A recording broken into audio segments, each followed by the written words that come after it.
This Protoss Priest list is quite aggressive in its structure, but it also has some late game availability with it with Mothership. The idea behind the deck is you want to be able to curve out quite aggressively in your opening turns, so you'll be looking for cards such as Overzealous Healer, or Miracle Salesman, or Gold Panner, or Orbital Halo in your opening hands. Sentry also is a relatively decent card as well. What you're wanting to do is you're wanting to reduce down the cost of your mothership and also your other Protoss minions, such as your Void Rays. And by doing this, this allows you to be able to get some quite cheap and heavily statted minions onto the board.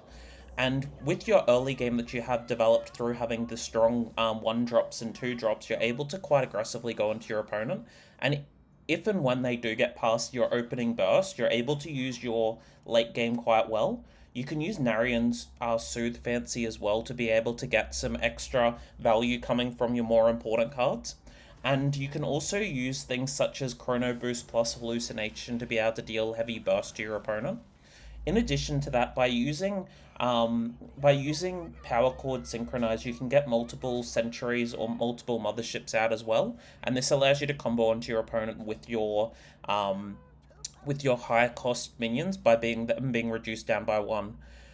So going into the gameplay footage, the what I currently have done is I've got a bunch of 1 drops onto the board, and I've also got my gold panel. And what I'm trying to do is I'm trying to establish quite an aggressive board state into them because they are playing Rogue.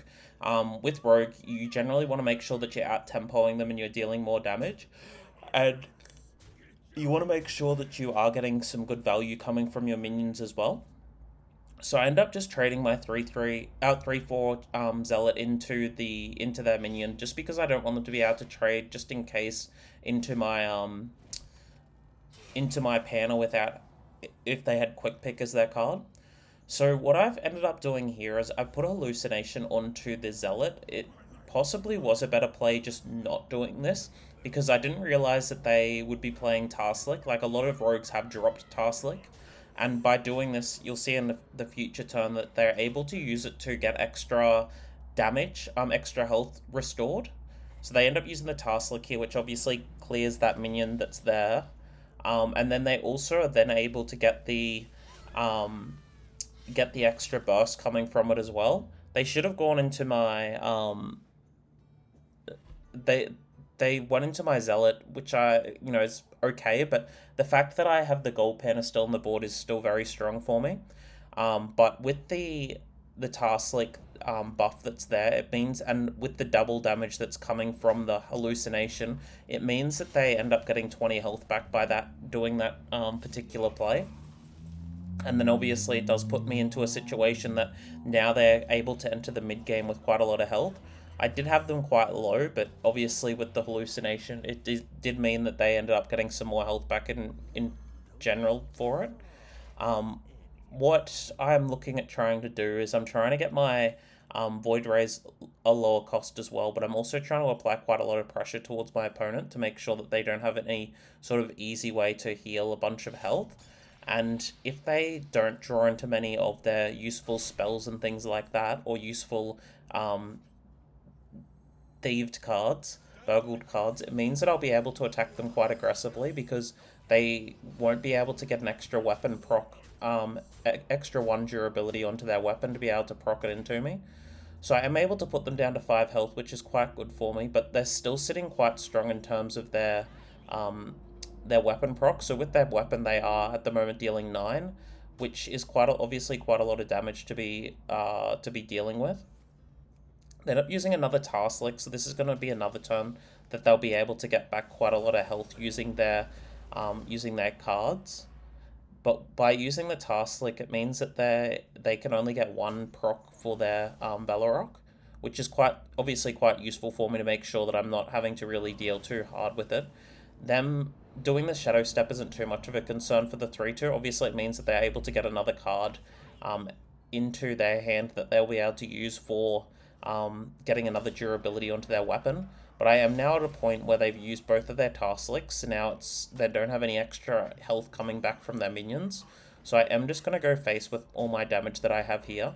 And I do have the Void Ray available at the moment, so I just use the Deafen as well, just because there's not really any minions that I'm going to be worrying about too much in this game because of the fact that they are using um, a Cutlass Rogue, so it means that they're going to be trying to get quite a lot of the buffs for it. I end up using doing a bird watching to get Sentry, just because it does reduce down the cost of my minions a bit more as well, and it is a minion that I'm able to play down this turn as too. I could have potentially used the Phantom Cannon, but the reason why I didn't use them is because they're extra bursts that I'll be able to use on my opponent if I need to be able to take them out. Obviously, getting the extra 2/2 onto my Void Ray would have been decent, but just the fact that I had have the cannons means I'm dealing an extra 6 damage like that. They end up using a mind control tech, and then they took out my sentry, so it's a little bit difficult of a situation to be dealing with. They do end up they aren't in a particularly strong position because I do have all the divine shields on my minions, which I am trying to keep to make sure that they aren't able to get much lifesteal or much health back. And by making it so then they have to use their different damage spells, it means that I'm able to use my cards quite aggressively into them. I'm just deciding which one to choose because obviously Void Ray is going to be the strongest one since I already have one onto the board anyway. And this ends up opening up a Orbital Halo for me as well. So I can put a Divine Shield onto a minion after I've traded as well. I end up playing down the Void Ray, and then I put the buff back onto the Void Ray, and then I put the Orbital Halo onto my 3/4 just because it means that I'll be able to have Divine Shield onto all my minions, and it means that they won't be able to get a health proc very easily unless they have some sort of way to deal damage to a minion or to my face. They end up using Dubious Purchase without having any other spell, which is good for me. And they use the Thistle Tea, so this is this is a situation where I'm sitting quite strong, because without them having any possibility of having lifesteal, they won't be able to deal too much damage to me, or threaten me very much.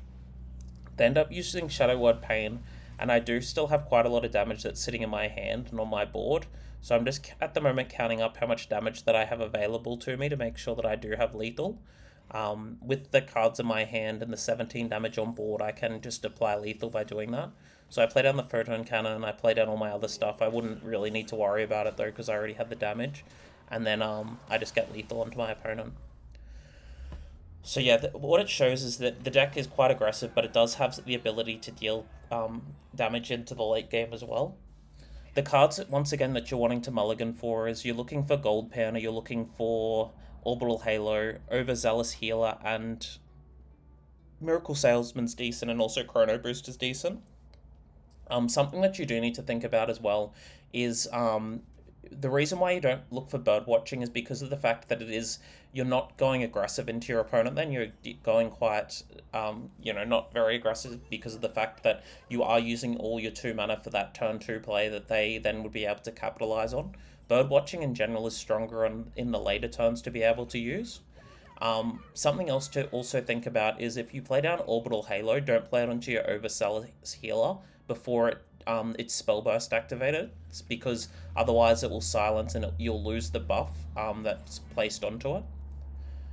So this turn I end up just playing down my Overzealous Healer. I also play down my Sentry, and I'm going to play down the Orbital Halo onto my 1/2. The reason why, once again, is it's not going on the Overzealous Healer is because the buff would apply first, and then the silence would occur onto it, and you wouldn't end up getting the buff onto your minion. So I end up having quite a strong board in this game. So with Shaman, they do want to have some sort of board control relatively early, and without having the strong board control, I am just able to play down my Chrono Boost. Gets me extra cards, obviously, but it also applies some strong pressure to the opponent. I end up just keeping the Divine Shield just in case that they do end up having something such as just in case they do end up having something such as the Lightning Storm in their hand, because it means that they won't be able to trade that well into all these minions. They'd be able to take out 3, but they wouldn't be able to take out the other 2, so it means I can still deal 6 damage to them. They end up playing down Liftoff and Starport, so obviously it is quite strong for them. And because of the fact that my deck is going a bit wide, I'm going to use the Deafen onto the 2/1. The 2/1 without them having the AoE, it is a lot better for me, because with AoE, especially since I do put Divine Shields and things like that onto my minions, it is obviously going to be better for me. And because they just have a 2-1 on the board, and I do have a bunch of other minions that are here, I end up just going all face. There's no real reason to trade into the 2-1 here, because they would, it's not threatening me in any way, and also they're gonna have to trade into the trade into one of my minions anyway, and they do end up just leaving. You know, it's because of the fact that they are down to 2 health. I do have both my photon cannons in my hand, so I would have been able to get lethal onto them anyway. So yeah, that does show the power of this deck that you're able to get. So that was turn 6 for me, but turn 5 basically summed up the game against them. Okay, so going into a game against Druid, it is quite similar that you are going to be mulliganing for your aggressive cards as well. Something that I did forget to mention earlier is with Trusty Fishing Rod, you're able to get your Sentry out with it once you've used a Photon Cannon or a Sentry to be able to get the extra, the proc onto it. Because of that, it reduces it down to a 1-cost minion in that situation, and then you're able to use it, get it out of the deck using the Trusty Fishing Rod. I end up just playing down my Zealous. It's one of the strongest cards in the game. Being a 3/3/1 cost minion is obviously very powerful. It's a lot stronger than Miracle Salesman. Obviously, it does have the negative part of it healing your opponent for 6 health if they end up taking it out before you use the spell burst. But yeah, it's definitely quite strong to be having in your deck. I end up using the coin here. It obviously gets the silence onto my minion, and then I'm able to get the best curve out for them as well. They do use a swipe onto my Zealot, onto my Overzealous, which is perfectly fine because of the fact that I do still have the Trusty Fishing Rod. I end up getting another Miracle Salesman as well. So I just put the heal onto the 2-1 onto the Miracle Salesman. Just then they can't use a swipe to take advantage of these 2/2s. They end up having a 3/4 getting with their Chrono Boost, so it does mean that it's quite likely they're going to have Artanis next turn. I get my own Chrono Boost onto the board as well, because with with the 3/4s being there, I do end up just trading into it as well, just because of the fact that I don't really want them to be threatening too hard with their minions, and because of the fact that I do still have hallucinations in my hand, it means that I can obviously go quite aggressively into my opponent too. They end up just doing the trade into my 3/1, and then they take the face damage, so it ends up being quite a strong turn for me, just simply because of the fact that they don't really do too much. Next turn they will have access to Artanis. I end up getting my Sentry down, and I put my and I end up putting hallucinations onto the Sentry as well, just so then I can reduce down the cost of my mothership. Because mothership is more than likely going to be the winning sort of card in this sort of situation, and by having the 2/2s onto the board, it means I can deal with their the zealots that are going to come out through the Artanis. That was obviously going to get drawn through the second Chrono Boost. They end up using the Peaceful Piper, so this is quite strong for them to have the it is quite strong for them to have the extra damage coming from their hero power. Obviously, in a future turn, I can use a Deafen to be able to take out or reduce down the damage that they can deal with it. I end up drawing into my Nerian, which is obviously quite strong for me. It does show what the top 2 cards of my deck are going to be. I don't end up trading those Snake Oils because obviously I don't want to have any more Snake Oils into my deck. And then I'm just going to trade into the 3/2 because now I'm at the point where I need to make sure that I'm dealing with their board and making sure that their board is clear, because that's the way that they'll end up winning in this sort of situation. They play down their Groovy Cat, which does give them the buff to their hero power, and obviously with the buff it can get quite out of hand very quickly if you do leave minions onto the board. If they're just stuck with just Leroy, it does make it a bit easier for you. So they end up just dealing the damage to me. They put it onto their Zealot, the Divine Shield. I do end up getting my Zealous healers, so I played them down just simply because of the fact that it means that I can go quite aggressive into my opponent. I trade away my Snake Oil, I get another Zealot's healer, because having but the 3/3s onto the board, it does mean that I can go quite strong into them in the next turn. And because of the fact that their Divine Shields isn't only doing 2 rather than 3, it means that their hero can't trade into my 3/3s at all either. Unfortunately, I do draw into another snake oil, so I feel like I've seen quite a few of them so far. I've been a little bit unlucky, and they do end up mind control teching. I don't really feel like that's the correct play putting onto the 1/2, just simply because of the fact that they did obviously have the spread the word here, but the stats don't really line up for them doing it that way. They end up just sending their damage towards face, so because obviously they can't trade very easily into my 3/3s, it is beneficial for me. I still think that they should have just done the other trade, gone the other way about it. I played out my Artanis here, which is quite safe for me, just simply because it makes it so it's a little bit more difficult for them to deal damage to me. And drawing into the Void Ray is fantastic because I'm able to then trade quite aggressively into their board. I do trade my 3/3 into their guy. I'm playing around mind control tech at this point in time. That's the reason why I did that trade there rather than the other way. And by them not being able to get a second mind control tech, it means they can't take full advantage of my Void Ray or my charge minions that I have on the board. They played down their Piper, so that's going to allow them to get their second Groovy Cut online. So now they're currently threatening 3 damage with that Groovy Cut, with the Groovy Cut proc that they just played down. And they end up getting a elemental coming from their card as well, so it means that they'll be able to get a rush minion onto their field with the Rolling Stone. They put the Divine Shield onto it, obviously, so they can deal some damage to my Void onto my 3-drop. And then they end up just trading in, so I can use my Divine Shield now as well to go aggressively into them. I use the Photon Cannon first, though, because of the fact that I can use the Mothership now to be able to get some cards. I do end up getting 2 Colossus, which is probably some of the worst cards to be able to get with it. And I do get another Zealot just so I can get the extra buff off. And by having the Mothership on the board, plus the Chilling Vulcan, I can use the stats if I need to, like by switching them around if I need to. So they end up drawing their card, and since they don't have any minions sitting on board, it means that I'm sitting in quite a favourable position. They end up using Recruiter Minion, so it does take my Mothership out of the way, but since I still do have the Colossuses in my hand, I can use those to deal quite a bit of damage into my opponent. They end up putting the Twin Blades onto their Bob the Bartender, so obviously it means that they'll be able to set up for a future turn, which can be quite aggressive. But because I have the 2 sets of Colossus, I do have 10 damage coming from those. I put the damage and I hit into face first, just because it does deal more damage doing it that way. And then my Colossus procs ends up taking them out fully, with obviously the extra coins that I have here too. I could have just used Chilling Vulcan if I needed to be able to trade with the 9/4 on the second one if I needed to, so it wasn't really too much of a different situation. I could have also just used the copied my Zealot as well to be able to get the extra proc off, so there's a lot of different combos I could have done in that hand. So going into this game, I am playing against a Death Knight, and basically against Death Knight with this deck, if you're able to establish a strong board, you're able to pretty much beat them, especially if they don't get Infestor. I keep Orbital Halo because it is one of the strongest cards in this match, and I just decide to keep the trusty Fishing Rod just because having more minions onto the board, especially in this match, is very powerful.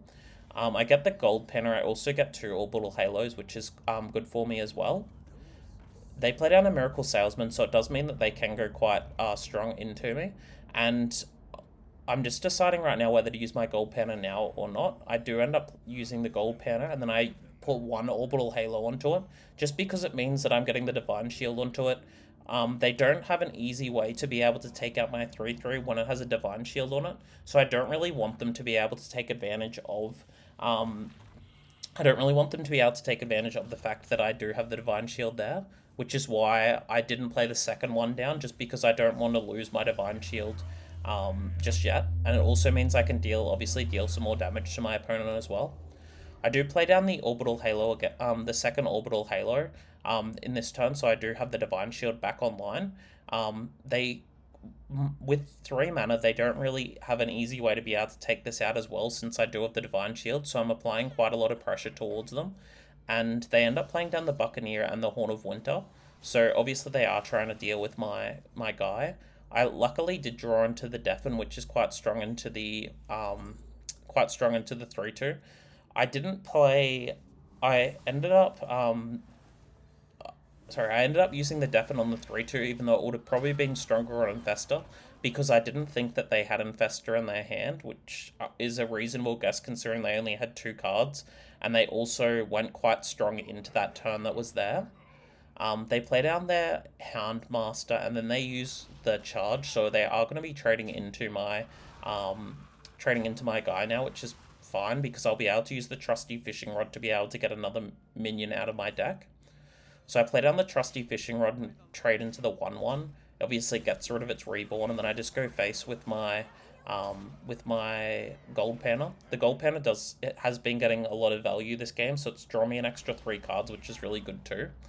They end up just trading into my gold panner, and they have a few options here. They could always use the take out my zealot healer to be able to get the extra heal back, but it means that they're not really doing too much this turn. Like, they've just ended this turn with no minions onto the board, and that's not particularly a strong sort of situation to be in. I use my trusty fishing rod proc to be able to get my sentry out, since I had used the photon cannon, and I put down the Narrowman, or whatever it's called, just because they don't really have anything posed on board. I could have used the Chrono Boost that turn, but the reason why I didn't was because having the extra value coming from that, especially a turn that they aren't doing anything, is obviously going to be really overwhelming for them. Okay, so going into this game, I'm playing against another Shaman. So with Shaman matchups, you are wanting to control the board quite aggressively into them. So I do end up keeping just the gold panel. Obviously, you're looking for your aggressive minions as well. I play down the Overzealous healer, just because it's obviously quite aggressive to go into my opponent. And with the with the 3/3, it's not very likely they're going to be able to deal with it anyway. And since I don't have a spell at the moment, I don't really want to be using my I don't really want to be going face with the 3/3. There's no point. And just trading here is more effective, just because they would be able to then take out my gold panner otherwise. So they have their 1/1 onto the board, so the only way that they did take this out is by using the pop-up book to take out my 3/2. It obviously means that it clears the Overzealot healer, and then they use a missile pod, so they do get a full board clear onto this. I do end up playing down my trusty fishing rod, so this allows me to get an extra minion down onto the board, and I can set up for the next turn. I do also still have my Chrono Boost to be able to deal with them as well. They play down their Turbolus, so I am going to be using my trusty fishing rod to take them out too. Because I got the photon cannon, I can use the photon cannon to get the buff down onto my minions, and it's possible that it may end up getting me a sentry out of my deck, which it does end up doing. I do play down the second sentry as well, and then I play down my Miracle Salesman, so it means that they are being threatened with quite a wide board. With the missile pod, it also means that they more than likely wouldn't use the backstage bouncer on it. If they do, obviously it means it's quite a winning situation for me. Unfortunately for them, they do use the backstage bouncer. I have a Chrono Boost in my hand as well, so I use the Chrono Boost. It ends up getting a Void Ray, which is really quite good, because I can use the sentries to be able to reduce it down to 0. What I'm doing here, I do trade into those minions. I'm playing around Mind Control tech, just in case they do run it. It's not very likely, but if they do run it, it would put me into a situation that wouldn't be very favourable. So I do trade away all my minions. Like, it's possible that it could have been a better play just not playing around Mind Control tech, but that was the reason why I traded like that, instead of doing a 1/2/2 into one, another 2/2 into the other, and then having the others onto the board. I end up using my Bird Watching, which gets me the next Void Ray. Obviously, it buffs up my other Void Ray that's onto the board as well, which is really good. I do play down the Void Ray here. Like, it's probably better just to have used a Snake Oil first, just to see what I ended up getting from it, but I just trade those away now anyway. I get the Chilling Vulture, which is really quite good for me too. So I end up trading the 6/6 with my 3/4. Obviously, it gets me a bit more stats onto my minions as well. And I just send my damage face, and then I trade with my 7/5 that had the Divine Shield. So with this board state, they can't really do too much. Like, they can use Lightning Storm, but that wouldn't clear, that'd still leave 13 damage on board. So there's not really too many ways that they'll be able to deal with this strength of this board that's here as well. So they end up putting down the Totemic Call, and then they use their Thrall's Gift to obviously get them the Lightning Storm. And with the cards that are in my hand, with the Photon Cannon, it is obviously going to be lethal this turn with the extra 3 damage that comes from that. But yeah, I hope that you've enjoyed this video. If you are enjoying the content, please like and subscribe, and bye for now.